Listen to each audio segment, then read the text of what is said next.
Alright, well, hello physics students, and welcome to this video lecture that's going to debrief the practice that we were getting with work and its implications on energy and conservation of energy yesterday. I apologize for my raspy voice. It's very early in the morning right now, so I'm making this video lecture a little impromptu here. So, anyway, jumping right in, this first scenario, we have this moving block hitting a spring. It's initially traveling at 5 meters per second, so it has kinetic energy, and then that spring becomes fully compressed, so it does not have any kinetic energy. So in our O portion here, we'll say we have the block,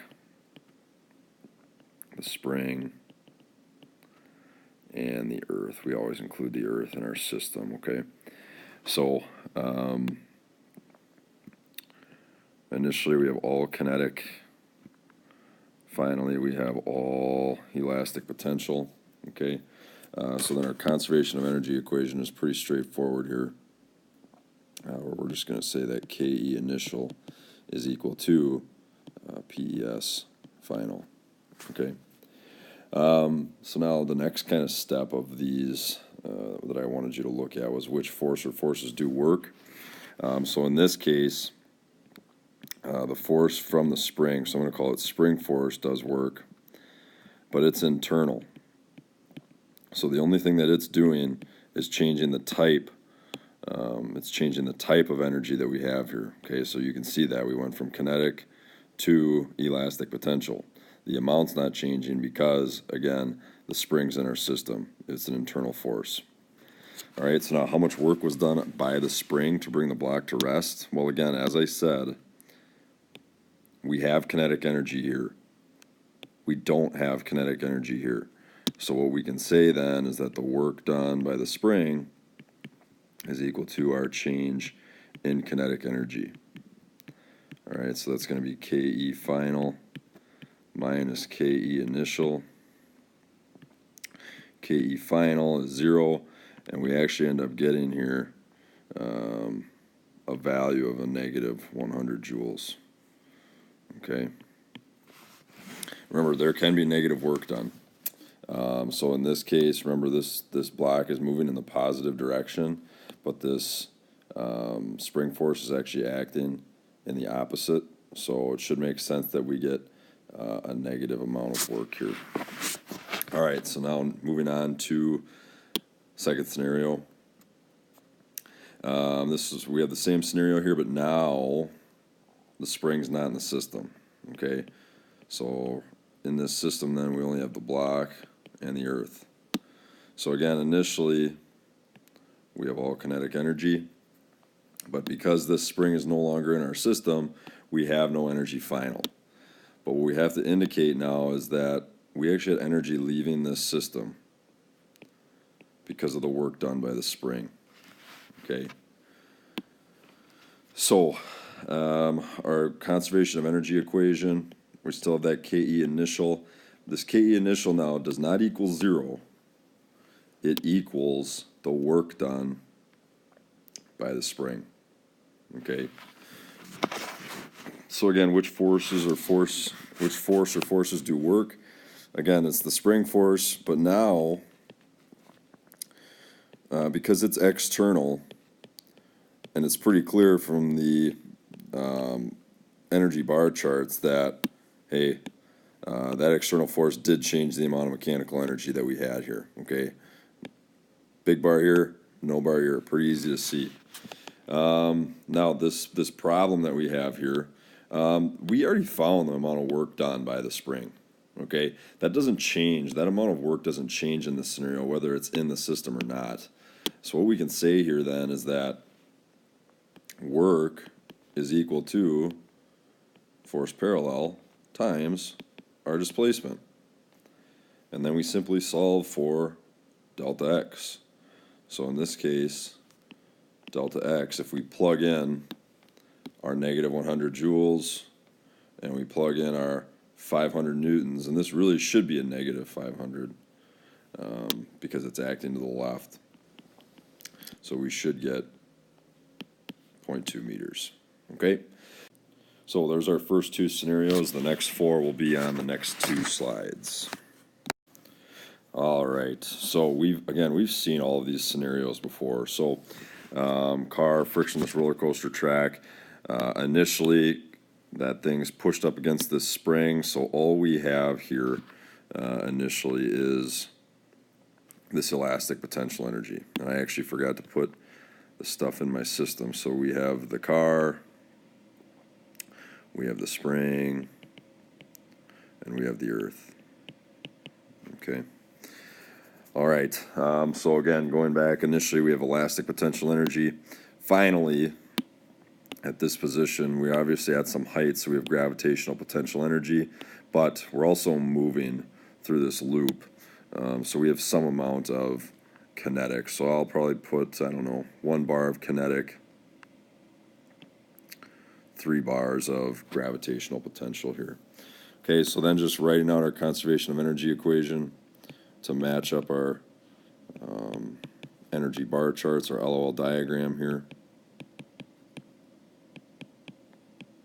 Pretty straightforward. We've gotten a lot of practice doing this, okay?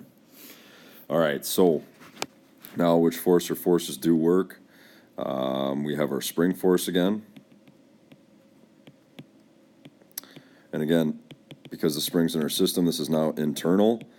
So again, it's just changing the type of energy we have present. Initially, we have elastic potential energy. That spring gets released. It does work on the cart to give it kinetic energy. Okay, the other force that's doing work here is gravity. And again, it's an internal force.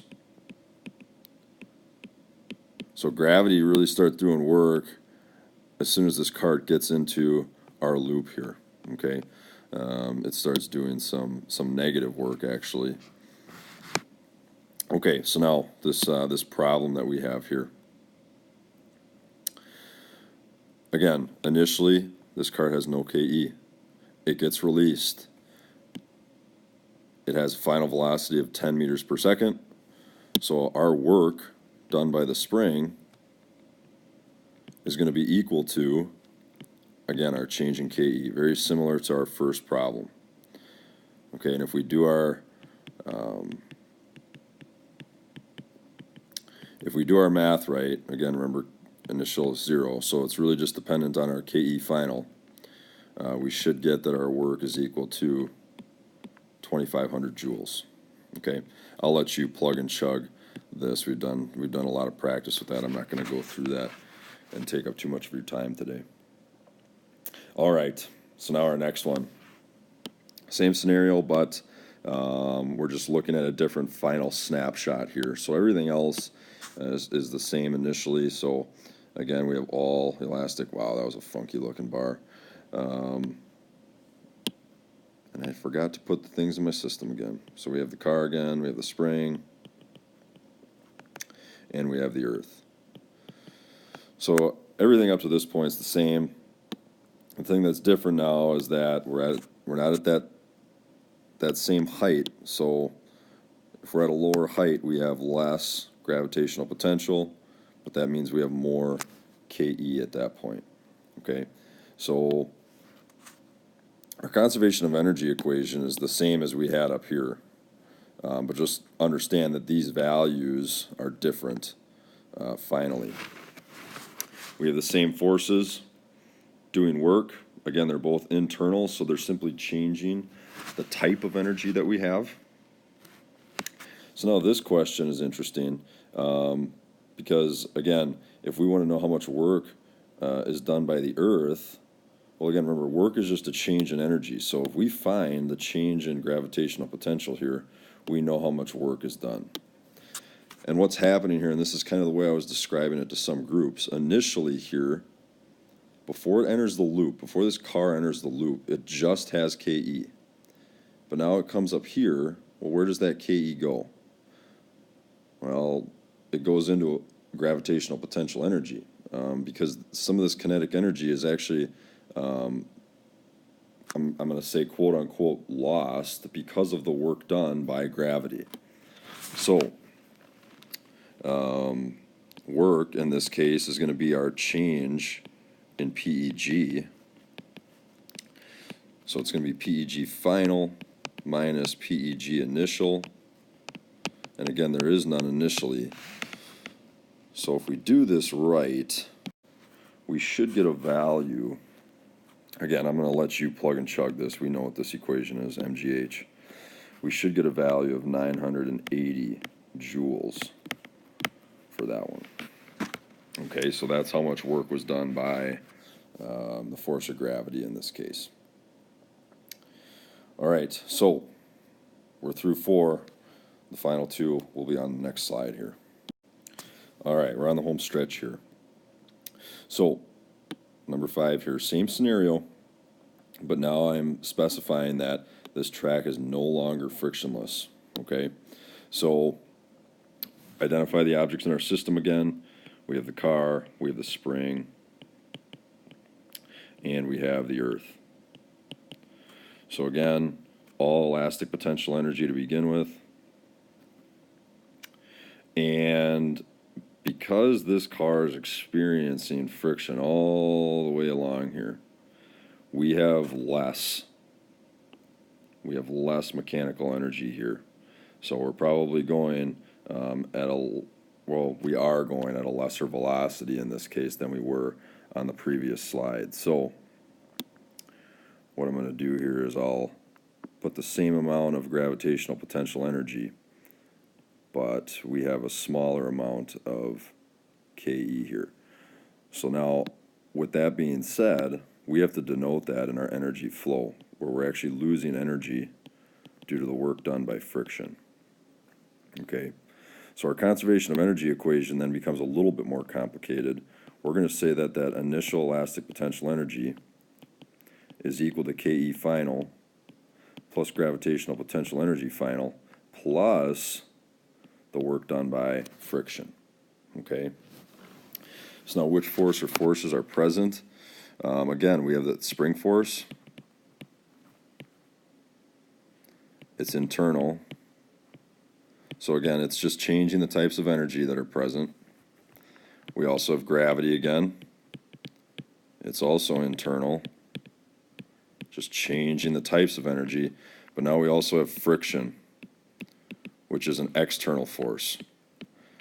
And again, you can see that external force changed the amount of mechanical energy that we had, okay?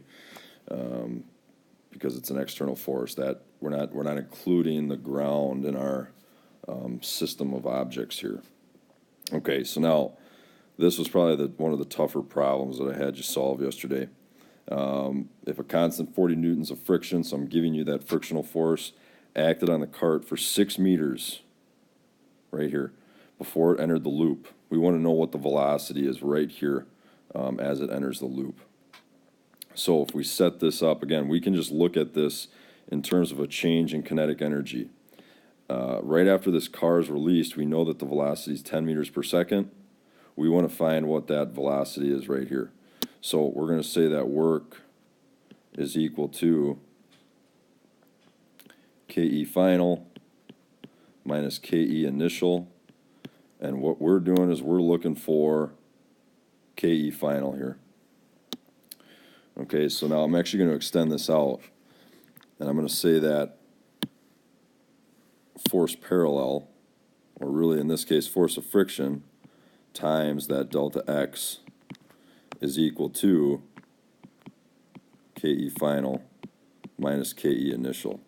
Understand what I did here. I simply plugged in our work equation right here. Okay, we know force of friction, we know delta x, we know what our KE initial is because we know the mass of the cart is 50 kilograms, and we know our initial velocity is 10 meters per second.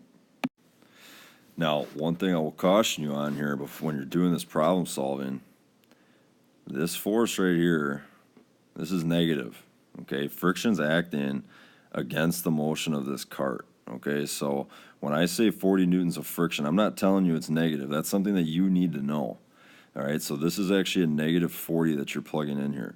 So if you problem solve this correctly, you should get a final velocity value, so the value of the velocity right here, to be 9.5 meters per second. All right, so now last one. Again, we've looked at this scenario before, telling you that the person's outside the system, so all we have is the car and the earth. So initially, no energy, the velocity is 0, but finally we have some amount of KE, so I'm just going to say we have all KE here.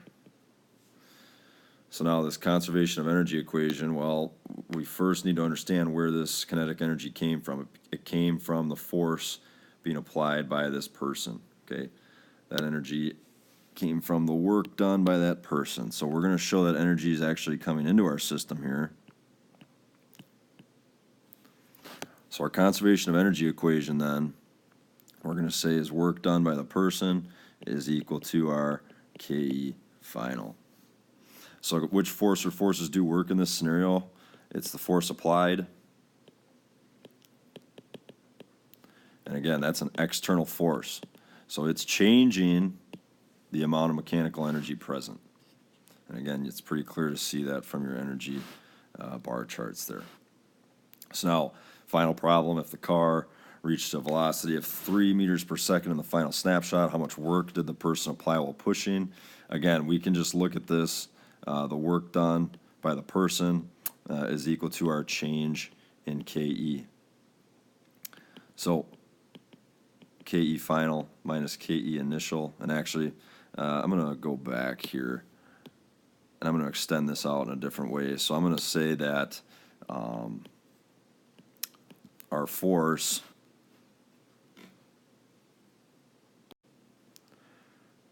parallel, so that's actually the force applied, so I'm going to actually put that as well. So I'm going to say force applied times delta x is equal to KE final minus KE initial. Okay, again, KE initial is 0 because we had no energy. KE final, again, we're just plugging and chugging that stuff. We know delta x from the problem statement is 20 meters, so we're just solving then for FA. I'm going to let you do the algebra, but for FA, if we do this correctly, we should get a value of FA of 225 newtons.